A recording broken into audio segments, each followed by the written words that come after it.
let's say we were barbarian in the beginning. Because the origin of the family are Longobards. The Longobards are used to called by the Roman the barbarian, because everything was Yep. outside the border was barbarian. And Jeremiah was the first Ricasoli that we know who has built the fortress of Rocca di Montegrossi. Jeremiah used to live there for fighting because that was our job to protect the land of the emperor. Starting from the 12th century, we became more kind, more civilized, and we start to produce wine. Officially, it is 1141 until nowadays. So it's a 37 generation, actually. Sometimes to describe as a joke, we are probably the most boring family doing always the same job. We never change jobs, always producing wine. Welcome to this special Clubhouse session of the Italian Wine Podcast. Listen in as members of the Italian wine community engage in fascinating conversations about contemporary wine topics. If you enjoyed the show, please consider donating through ItalianWinePodcast.com and remember to subscribe and rate the Italian Wine Podcast wherever you get your pods. Hi everyone, my name is Beatrice and welcome to Italian Wine Clubhouse Ambassador's Corner. Our clubhouse has been ranking the top amongst Italian wine podcast shows. The show's concept is to let the Italian wine ambassadors have the opportunity to interview their favorite producers. This is an episode that gives them a free hand to ask any questions to their selected producer. This session is recorded and will be released in Italian Wine Podcast to reach more listeners, and especially for those who cannot participate due to time zone differences. Our guest host today is Matt Irwin. A love of wine has driven a career of over 20 years in the wine, hospitality, and education industries across Australia, Canada, Italy, and New Zealand. Currently working as the Wine and Spirits Education Trust, WSET, as APP Development Manager, APAC, Matt is responsible for WSET in Australia and New Zealand. Matt became an Italian wine ambassador in April 2023 in Verona, after working for 14 years as an Italian wine importer in both Australia and Canada. Matt graduated with the WSET Level 4 diploma in Wines and Spirits in 2019 and became a certified WSET educator the same year. He has taught WSET wine courses and the Wine Scholar Guild's Italian Wine Scholar to hundreds of students, including teaching the WSET diploma in Wine's Italian wine component. Prior to moving to Sydney in 2012, he started his career in wine with importer Emson Wines Canada in 2009. Moving his young family to Sydney in 2012, he spent 11 years importing and selling Italy's best wine to top restaurants and wine shops before joining WSET in 2023 as Business Development Advisor. ANZ. Matt is currently studying to become a Master of Wine and successfully passed the Stage 1 exam on his first attempt. Congratulations, Matt! He actively involved in wine judging and has been a wine judge at some of Australia's largest wine shows, including the Royal Sydney Wine Shows and NSW Wine Awards. Matt is passionate about spreading his love for wine, especially Italian wine, and educating the next generation of wine professionals and enthusiasts. Today he's gonna interview Marco Ricasoli-Firidolfi of Rocca di Montegrossi from Gaiole in Chianti Classico. So Matt, Marco, how are you doing, guys? Really, really well. I'm so excited to be talking with Marco today. Yeah, I'm very, very fine too, and very excited to be interviewed by you, Matt. And congratulations for your really very long experience. Complimenti, congratulations. Grazie. You deserve them, to be honest. But Matt, are you ready for our 3 ritual questions? Absolutely, I'm ready. Perfect.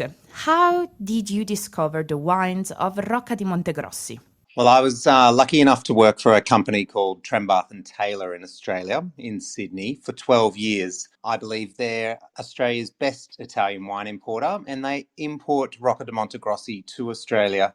I was enchanted by the wines when I first tasted them, but it wasn't until I was able to visit the estate in 2014 and meet Marco and his small team. And I got to feel the history and walk the vineyards. And then I was able to truly appreciate how incredible the wines and the people are who craft them. He came over to Sydney and I got to spend a few days with Marco a few years later. And that's when I really connected with Marco on a personal level and felt our friendship was solidified. So tell us, why did you select Marco as your featured producer? Well, Marco and Rocca di Montegrossi are my featured producer because they're both a combination of wonderful people who create incredible wines, and their family has such a long, important history in Italian wine. Marco has one of those humble natures and beautiful honesty, especially when you consider he's the direct descendant of one of the most important families in Italian wine history. I really want more people to know about him, his estate, and to seek out his delicious wines. And last but not least, what are the learning objectives that we should expect from this interview? We do love learning objectives at WSET. So for this interview, number one, we want to better understand the history of Chianti Classico as spoken by someone who has grown up in the region in such an important family and site. Number two, we want to learn about the current estate of Rocca di Montegrossi and the benefit and challenges that come along with managing one of the most historically important vineyards in the region, such as San Marcellino. I'd like to learn about the changing environment, economy, and wine industry, and how this is forcing him to adapt his viticulture, vinification, and business model. And finally, to understand what the future holds for Chianti Classico, Rocca di Montegrossi, and the Ricasoli-Firidolfi family. That sounds like a really nice plan, and I can't wait to hear everything that you mentioned. So it's time for me to mute myself and turning over the floor to you, Matt. Have a nice interview, guys. Grazie, Beatrice. Marco, welcome to the podcast. Grazie. Thank you. Thank you. I'm So very, tell very us, glad to be here. and we're so excited to have you here as well. I'd like you to tell us a little bit about Rocca di Montegrossi Winery. Yeah, everything started a while ago. We talk about the 90s, in the early 90s, when I decided to work on my own. So not anymore with the winery managed at that time by my mother. You know, with my brother that was working the winery as well, we have different year and it was a little difficult to work together, I should say. So I was very young guy this time, and I thought that probably my energy was better to spend in another direction. And my mother, she was very open to this idea, I should say. And so, let's say, I told her I want to do something on my own, something different. And this is when Rocca di Montegrossi start. I didn't buy the land, at least, but otherwise, I start from the first beginning, restoring the place where is nowadays my cellar and doing all the vineyards that nowadays we manage. I can start to produce immediately wine because my mother, she was very kind to give me also one vineyard. So I didn't need to wait, a few years before to produce, but can start immediately to produce wine. That vineyard was actually San Marcellino, by the way. At this time, there was no wine coming from, there wasn't any wine, any single wine coming from the vineyards. I discovered the potential of these vineyards just a little bit later. So this was the beginning of Rocca di Montegrossi. So even if my family is true, as you said, has a very long history, almost embarrassed me how long it is because our 37th generation, the wine business. But Rocca di Montegrossi it is relatively a young winery, you can say. Now it's more than 30 years, so it's a youngish, but of course it's not 37th generation. Sure. Mothers always know best, and you're very lucky to have such a wonderful mother who supported you and to have the opportunity to start with the San Marcellino vineyard. How was it growing up in a family winery? We are surrounded by wine, by vineyards, and we grow in the middle of the vineyards, we can say. I have all the memory when I was a very, very young guy, a teenager doing the harvest, working during the harvest time before school was starting, because in Italy, compare other European country, schools start at the time, actually, even later than nowadays, something around the 20th of September, so we can start to harvest at the weekend as well. And at this time, I should say the harvest and the people harvesting was very different compared nowadays. We can say it was really a huge family with all the local, was a lot of fun. And in Tuscany, we are a little not very kind with each other. We like always to give nickname, and nickname that never related to something nice about you. It's just for pulling the leg and test your character and how you react. But all this makes everything more fun, more interesting. And as I told you, I like a big family. So I have really big memory and nice memory about my childness in the vineyards, breathing about wine, breathing about this culture, look in the vineyards. So at the end, to become a producer, it's something that come quite naturally, you know. Even if my passion in wine, I should say, started later. It sounds like an incredible family experience. Did you have a nickname? You know, I have a nickname, but not because of the vineyards of this, something more related to the family, let's say. Maybe I have a nickname, but they never told me. They never told me. Maybe they told me just behind, you know. Behind your back.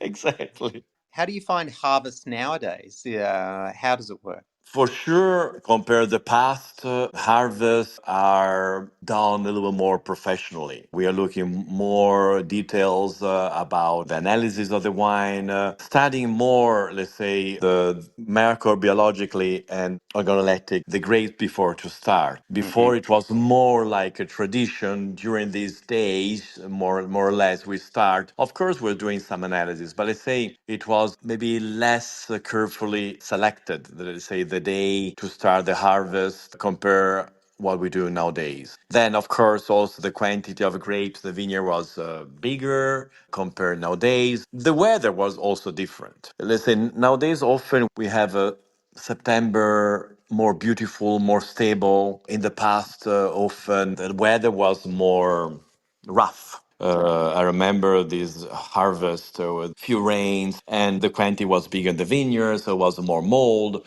Very different compared what we're doing nowadays. Of course, you know, after 30, 40 years in the vineyard, many things has been changed compared to the past. And actually, we can see and we can taste in the quality of the wine. So the weather has contributed to an increased quality in your wines?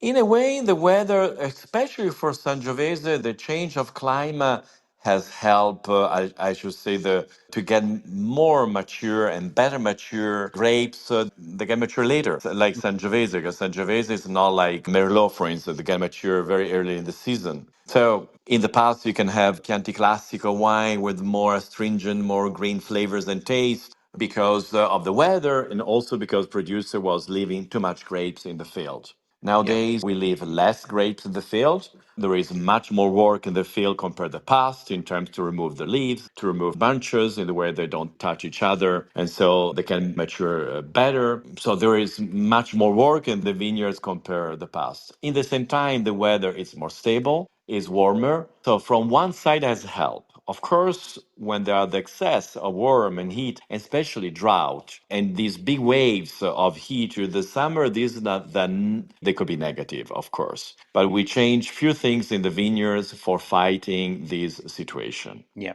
Yeah. So you've had to adapt your viticultural practices. Yeah, exactly. We try to adapt, you know. Till now, Yeah. I think we've been successful. Till now. Yeah. Well, the wines show beautifully, so something's working very, very well for you. That's for sure. Thank The you. Ricasoli-Firidolfi family has been living there since the 8th century AD. Such an incredible long time. Tell us briefly the history of your family in the region.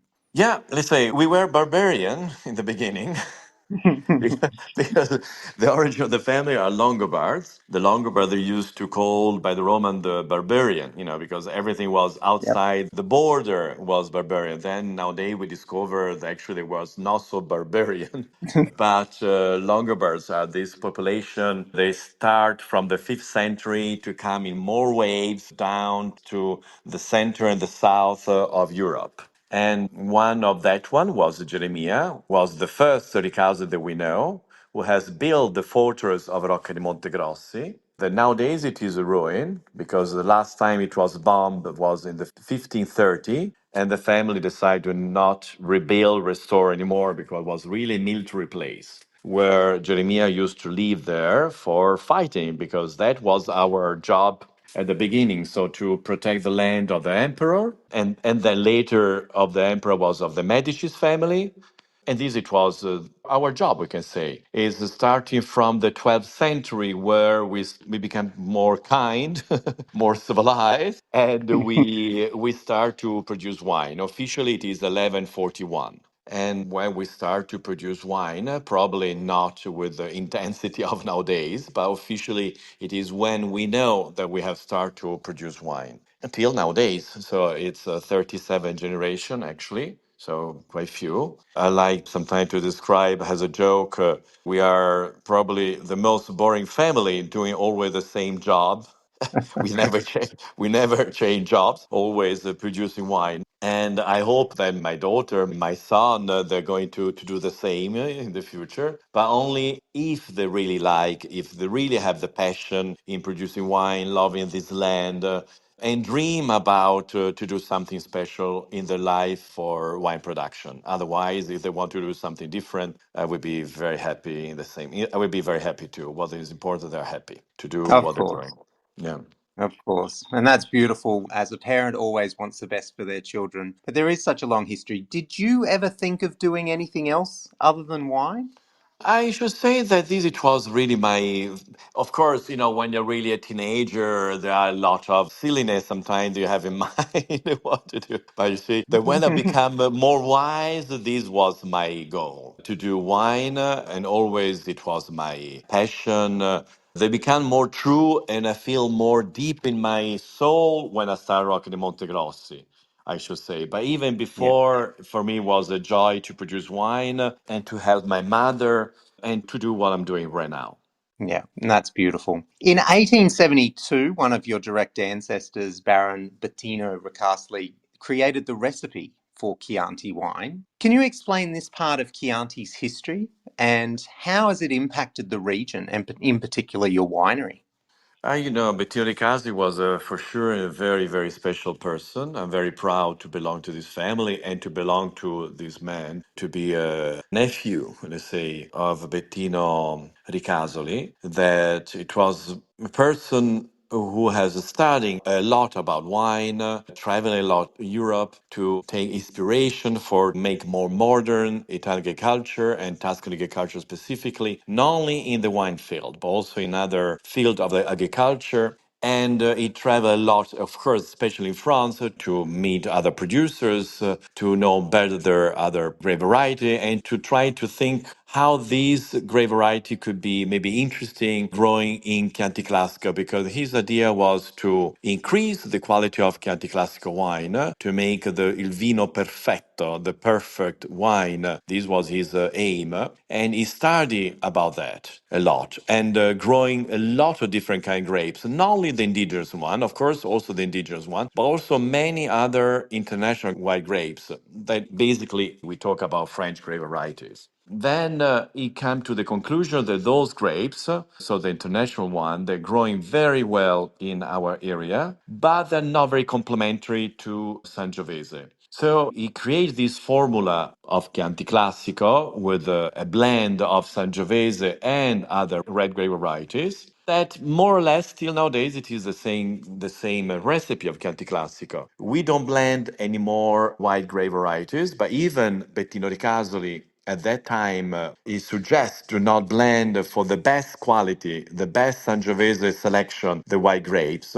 The white grapes was more for bulk wine, for the wine to be sold after a few months from the harvest, so the next spring. Sangiovese, when is young, the tannin are very a little tight, a little, rough. So these white grape varieties like Malvasia, like Trebbiano, the purpose was for to make more gentle this wine, more drinkable, easy to drink after very few months from the harvest. But even at that time, Bettino Ricasoli, his suggestion was to not blend these grapes in the top quality wine. Then, after more or less a century, these suggestions become rules of Chianti Classico. So nowadays it's forbidden to blend white grape varieties. We can blend international grapes. This is true. With Rocca di Montegrossi, not because of Bettino di Casoli, but just because I think it is the best way to produce Chianti Classico, I prefer to not blend international grapes. We grow those grapes because I grow Cabernet and Merlot. I think they give a very interesting result, very interesting quality, especially Cabernet Sauvignon. I should say every year surprised me so much about the quality. But I think those grapes are not very complementary with the Sangiovese. You can do a very good wine with Merlot and Sangiovese, with Merlot, with Sangiovese and Cabernet. But let's say Sangiovese lose a lot his identity. So my aim with Rocca di Montegrossi is not only hopefully to produce a good Chianti Classico, but also to produce a Chianti Classico where you feel the soul, the character of Sangiovese, and specifically more the character of Sangiovese in Gaiole in Chianti, more deep in Monte in Chianti, so the subzone where my vineyards are growing. Yeah, your wine shows such a Tuscan personality, and it is because of those indigenous grape varieties that you utilize. I find that Sangiovese can be overpowered by some of the international varieties, and it does give a unique Tuscan feel and taste when you're only talking about those Italian varieties. What are some of the most important lessons passed down to you from previous generations that you still remember today? The past generation have always give a good example. I should say, of course, if I have to see what is closer to me, my mother has been a very good example in dedication, in trying always to innovation, always to be surrounded by people where you can learn, where you can exchange idea and knowledge. So this it is looking for what my mother she made and looking what she has done. It was for me a very good example how to work and how to do every day with my winery. That's beautiful. Chianti Classico, it has such a long and rich history, but sometimes a misunderstood identity. I think we're seeing, no, I don't think, I know we're seeing a change in its perception out there in the market. People are realizing it is one of the great red wines of the world. But do you still find that there are some misconceptions about Chianti Classico outside of Italy or maybe even inside Italy? Yeah, there is absolutely often, maybe nowadays a little less, I think. We have worked well to try to communicate better the quality of Chianti Classico, but still there is a lot to do. Sometimes wine lover, they don't have the right idea about the quality of Chianti Classico. I know that because I'm producer of Chianti Classico, I can be judged not totally objective, but to me, Chianti Classico, it is the best denomination in Chianti Classico, in Tuscany, and one of the very best in the world. Absolutely. The average quality in Chianti Classico, it is outstanding. It is a land not only beautiful because the landscape of Chianti Classico, it is so beautiful, interesting because it's so variable. It's not only vineyards because only vineyards are boring, especially in winter. We have more of 60% of forest, for instance. So the biodiversity is incredible in this land. Then olive trees, field, vineyards. So it's not only for his beauty, but the microclimate and the different of altitude about all the different districts, a different kind of soil. So it is the Chianti Classico with all his district, a rainbow of different quality and nuance, we can say. Of course, because in Chianti Classico, we are more or less 500 name.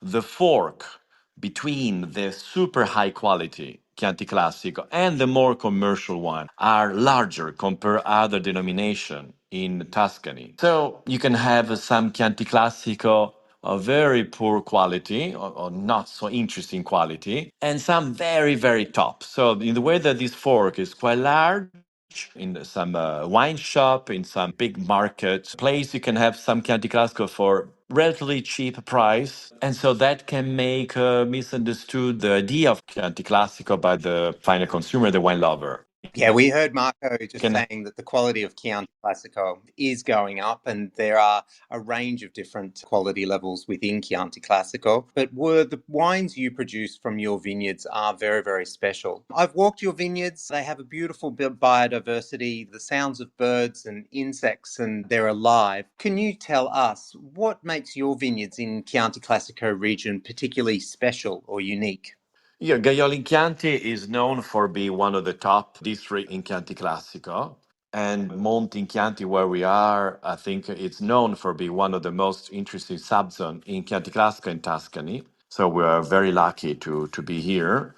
When the producer has a good reputation, I think it is because he received a big help from where he's growing his vineyards. Otherwise, if you have a good area but not good enough in terms of altitude, soil, microclimate, you can work hard as you want, but you can never reach top quality. In Monte-Chianti, I think first of all, it is we can say the last high hills of Chianti Classico. We can say like it is like a terrace because after Monte, the hills start to go more to be more down, less high. We don't have hills higher than us, so very good ventilation. This it is very important, especially in the summer when it's very warm, so the nights refresh quite well. But I should say also in this time of the year, because now the grapes are very sensible to mold, to humidity. And especially now with the different temperature between day and night, there could be some dew on the vine. Here, we don't have much or very little, never fog. Let's say microclimatically,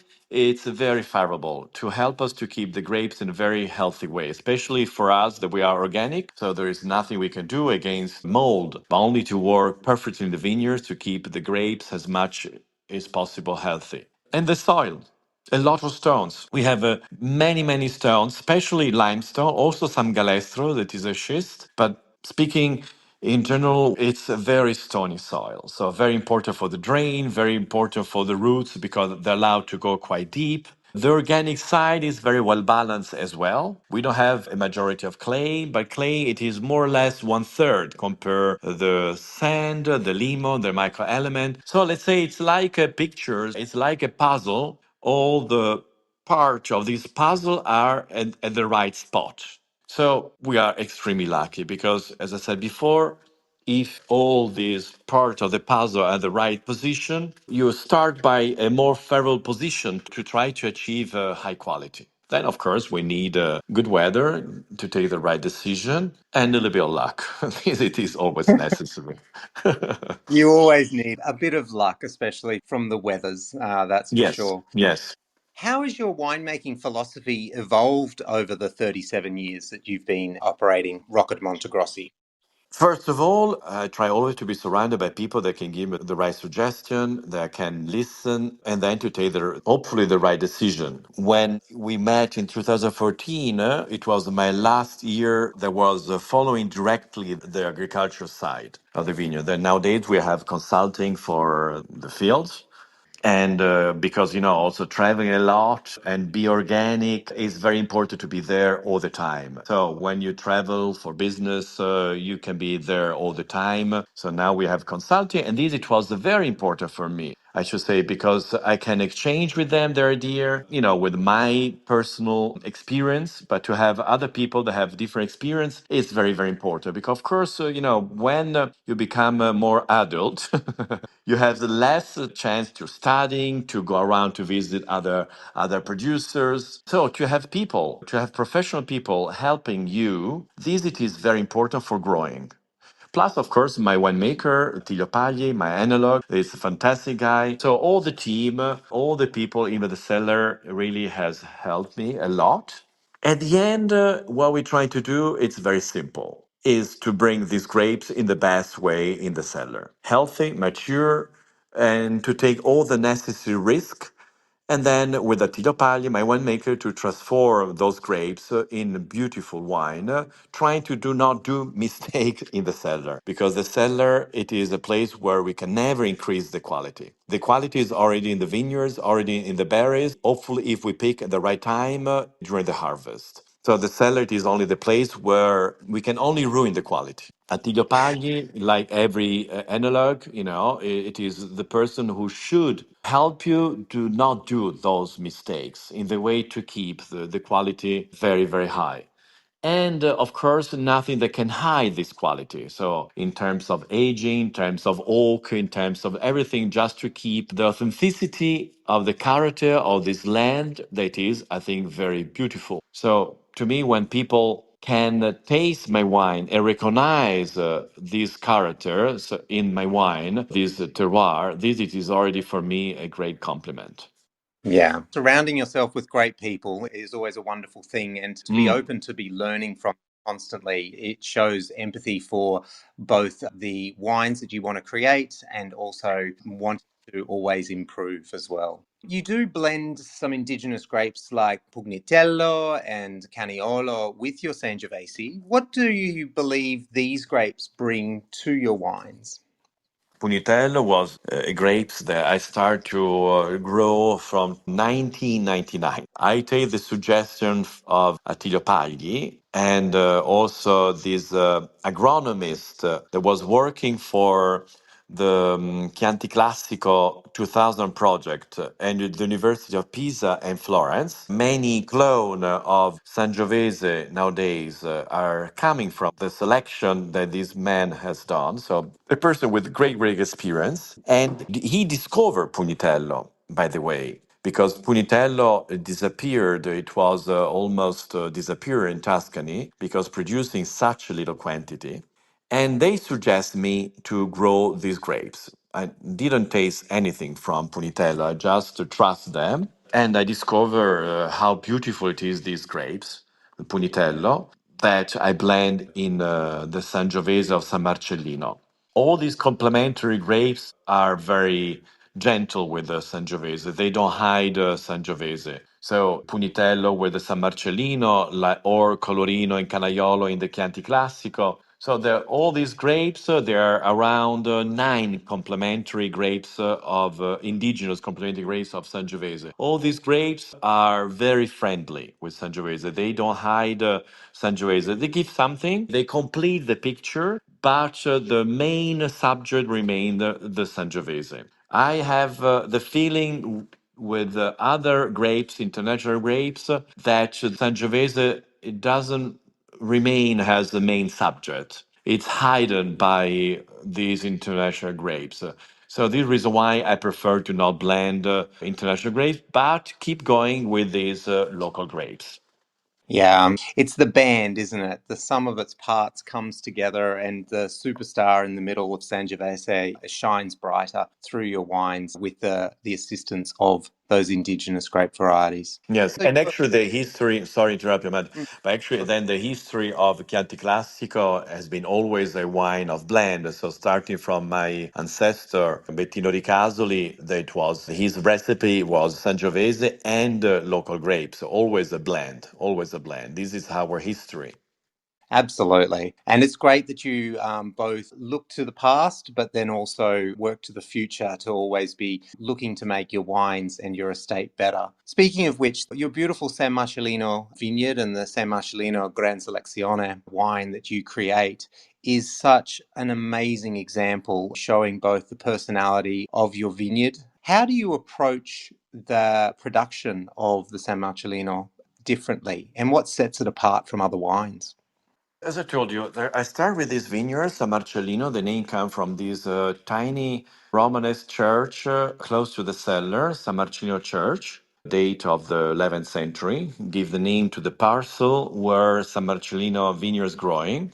The vineyards nowadays has 60 years, so very old vine. Nowadays, I have only one third of the regional sites of this vineyard. The other two thirds has been removed and planted a new one. But when I start, I realize that the soil, the exposure, everything about this vineyard looks really beautiful, really interesting. So this is the reason why I thought that this vineyard should speak with one voice. There has to be not just vineyards where the grapes are blended with other vineyards, but just only with the voice of that particular vineyards, San Marcellino. So this is why I started to produce San Marcellino as my top Chianti Classico. That become a Gran Selezione when rules change has moved on that direction of this new category that is the top of the quality in Chianti Classico. Rules are more strict compared Riserva in Gran Selezione, even if I wish they could be more strict, I should say. And so actually, we do almost the double of the minimum required by Gran Selezione rules. Because when you are so lucky to be in an area like we are, as I told you, in terms of altitude, in terms of soil, stone, and so on, of course, those wine need a longer time of aging in barrel and especially in the bottle before to be released. Because quality means also wine more complex, more deep, with more potential aging, and they can't be ready early. So Gran Selezione minimum is 30 months, but we start to release our Gran Selezione San Marcellino after 58 months between aging in the barrel in the bottle. And the quality shows as well. And it's that Thank extended you. age that makes it into such a beautiful feel to it, a beautiful texture without being over extracted. It's got a delicacy to it, but it's got some power behind it as well. It's one of my most favorite wines. Thank I you. know one of Thank you, Matt. I know one of your favorite wines as well is the Jeremia IGT with Merlot and Cabernet Sauvignon. Why did you go ahead and decide to plant Merlot and Cabernet Sauvignon in 1997, I believe? Yeah, exactly. Yeah. So now it's a while, it's almost 30 years. Let's say by the experience also by my mother winery. So before I start with Rocca di Montegrossi, I taste and we realize how beautifully growing those grapes. I was have more experience with the Merlot rather than Cabernet. When I started with my winery, I wish to plant Merlot and also Cabernet, but not to blend with Sangiovese, as I told you, but to do a wine where I can show the potential of Chianti Classico land by different grapes. And actually, I think the Jeremia, so the Merlot Cabernet blend that we produce, I think is showing very interesting. You can have the feeling of the sense of the terroir of the land of Montinchianti through different grapes. And actually, I have this little anecdote about Giacomo Takis. Of course, you know who was this guy that once, a couple of times, come to visit me. Was never my wine consultant. Come just by in his interest, by friendship. And once he told me, you know, Marco, Merlot Cabernet, they're growing so well here in that area that Jeremiah it Gaiolish a lot. He has a taste. He has really a taste of Gaiole. And actually, I even nowadays prefer to transform this Gaiolish word in Monti. So let's say Monti. So these Merlot Cabernet, they really talk a lot about Montinchianti character and land. Wow, to have Giacomo Tashis come and tell you that must have been an amazing experience. Ah, Uh, yes, I was really very emotional, very nervous when he came here. You know, it was a legend. It is a legend. It was a legend. Yeah, yeah, and a, amazing. and a, and a true gentleman, by the way. No, that's wonderful. We can't forget about your Vinsanto, though. Your Vinsanto is one of the most incredible wines I've ever tasted because it has 416 grams of residual sugar per litre, Yes. but it's not sickly sweet at all. It seems to have a lightness about it. How do you craft a wine with such high residual sugar and that beautiful delicacy on the palate? These are, I should say, it is a little bit the paradigma of Montinchianti. So everything we produce here, there is structure, intensity, long finish, but in a very elegant way, very light way. So there is structure, intensity, but not heavy at all. That for me means elegance in a wine, because you know when wine sometimes described as very elegant, sometimes they are very thin, and so this to me it doesn't mean elegance. This area give freshness, give a balance. And so we can do wine with this feeling of elegance and freshness. And Vinsanto, it confirmed that theory, let's say. Even if we produce a Vinsanto with such a high residual sugar, but when you drink it, the sugar are not boring at all. They're not affect your palate, and actually they're a sip it take another sip. It never overpower, never get, you never get bored by drinking the our Vinsanto for me it is very important. When I started to produce wine with Rocca di Montegrossi, one of my goal was to work a lot with Vinsanto to increase the quality of Vinsanto. and I changed everything in the technique. Everything I thought it can bring more difficulty is quality. So I don't put the grapes on the fret rack. I invented this system of nets hang to rails in the way the grapes are totally surrounded by air, and we can move those nets. I don't know if you remember when you came to visit me, but there is it's like a library. We have 160 nets where we hang one by one all this batch.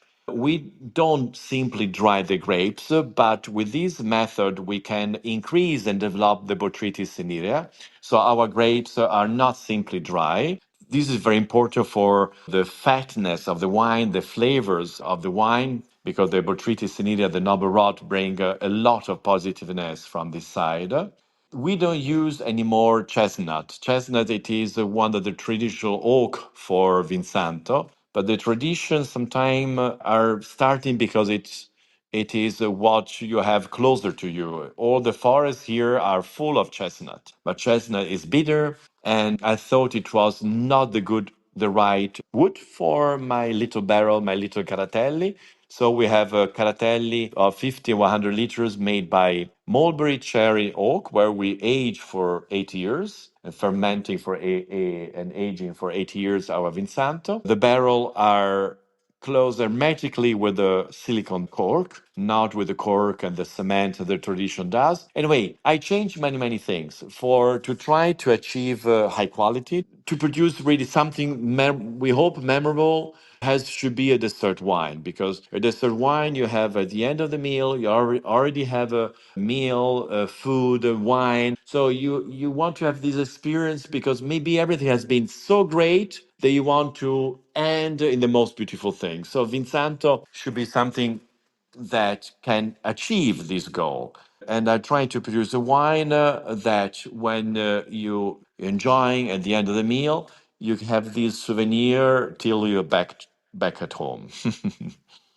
It is certainly one of the most memorable wines of my life because, yeah, I can still taste it now. It is a beauty and is crafted so well. And your thoughtful process on there on utilizing both tradition and changing things where you saw that that would make the wines better is certainly shown within that wine as well. We're almost Thank you. coming to the end, Marco, but I just have a couple more questions. What are your Yes. hopes for the future of Chianti Classico as a region? You know, as I told you, Chianti Classico has a big potential in quality. Already we show this quality. I wish rules could be a little more strict in the way to push the producer more in the quality. Of course, we are many producers, and consortium means all together the producer, and that we should agree with the rules.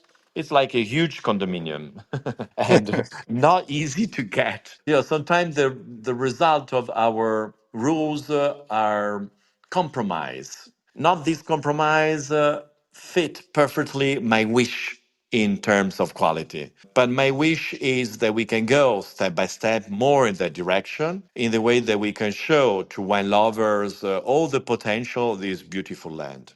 Yeah, that's wonderful. But yes, getting a common consensus among large amounts of people is always incredibly difficult. And finally, what do you want your family or your legacy to be in wine?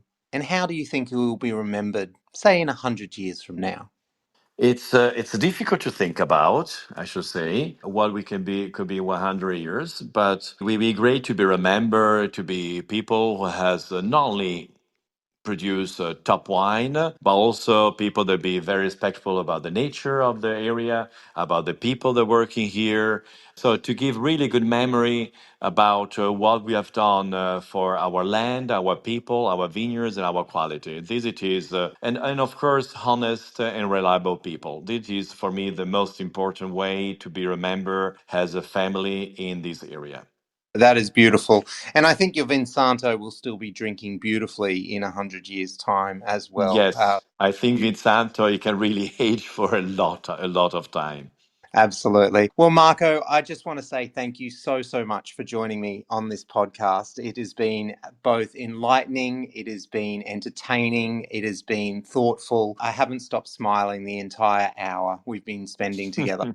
I appreciate your time and your honesty and your passion that you've shown through this podcast about the wines of Chianti Classico and of Rocca di Montegrossi. And I hope you will continue and your family will continue in that estate to craft those wines for many generations to come. Thank you. Thank you, Matt. Thank you. I really hope to. Thank you. It was really nice to talk with you. I hope soon you'll be back to visit me. I'm hoping to make it back next year, so we will be able to catch up for a glass of wine or 2 or 3, hopefully very soon. Great. Thank you. Grazie. Ciao. Matt, Marco, you were amazing over there. You were rock star. This interview was really nice. So thank you so much from the Italian Wine Podcast. And thank you to Beatrice for moderating for us and inviting us to be able to have this conversation with the world. That was really my pleasure. And for those, to be honest, who are interested to participate, just send us a DM through our Instagram or mail our Italian Wine Podcast producer at info@italianwinepodcast.com. Thank you so much, Marco, and thank you so much, Matt. It was really nice. And this is a wrap from Italian Wine Podcast. Ciao! Listen to the Italian Wine Podcast wherever you get your podcasts. We're on SoundCloud, Apple Podcasts, Spotify, Himalaya FM, and more. Don't forget to subscribe and rate the show. If you enjoy listening, please consider donating through ItalianWinePodcast.com. Any amount helps cover equipment, production, and publication costs. Until next time, cin cin.